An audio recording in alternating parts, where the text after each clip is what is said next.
Camille, what is it? Leave me alone! Camille represents, to me, the baggage that we all have. We all carry things from our childhood with us, and whether we know it or not, we're still carrying it. And I needed very much to find someone who could let their emotions come out the way that the character needed to, and we're very, very fortunate to find Lisa. But Papa... Now don't you say another word. So she puts forward this tough shell, but she's also very sensitive and sort of falls in love with a guy in the film. And there's these two polarities. There's, you know, tough Camille, and then there's sensitive, I don't really want to get hurt, I really like this person. So she puts up a front, she's kind of really mean to people. You should maybe get a job. So it was just fun. It was me, it was like sourpuss me times 10. Let's see what you got. Okay. Damon? I think that the thing that about this film that I'm really attracted to is the fact that it's not simple. It's not, the answers aren't simple. The answers are not pat by the end of the story. They're not necessarily going to make everybody happy. It's not something that is necessarily the easy answer, but I think it's very reflective of our lives. They call me Bedeacon. Thanks, Paul. Mr. Paul. I'm sorry. Call you Bedeacon. Bedeacon. They call me Bedeacon, and now you know my name, since you didn't even ask me what my name was yet. They call The character was fun to do because he was such a good person. And usually it's more fun to do villains. In fact, on films, I'm usually cast as a heavy or an authority figure.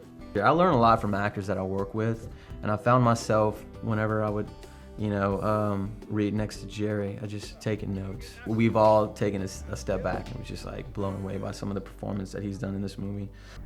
It doesn't go away. But forgiveness can prevent the past from dominating the future. Speak 'em up. Andre is a very introverted, kind of a thinking person, creative person, and watching him do the role of Nacho and have to be somewhat aggressive was just fun to watch. I didn't want to be Nacho. But with the film, with the budget we had, I had to be Nacho. The hard part was giving up the camera to someone else in order to be Nacho. It's definitely a fun character to play, but sometimes you're like, God, he's such an asshole. What the hell is this? I'm not terribly extroverted, so for me, this was like, okay, wow, I'm gonna go be this extroverted person, I'm gonna jump out there and just do whatever I think T-Joe would do in this situation. And the script made it possible to do that. As a writer and director, you can only take a script so far until people actually start blocking it out and speaking the words. You can't really see what you had. So I tried very hard to share as much information as the actors wanted in the script and give them the latitude to do whatever they wanted to do. I wanted to see their take and work from there rather than trying to dictate to them the complete vision. Very pleased with that, very surprised by some of the things that they brought to the table and some of the suggestions, and we used most of them. I need to get to her. Got a boat out back? Yeah, you could take the Camille. Everybody has a vulnerability.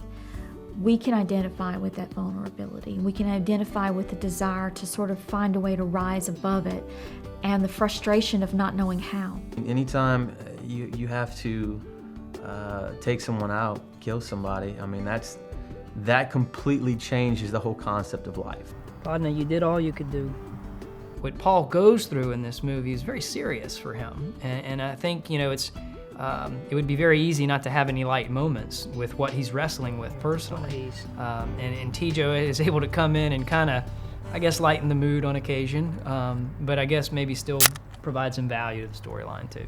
That's your last one? Go ahead, take it. I got a bad case of the bubbly pons anyway. I don't need it.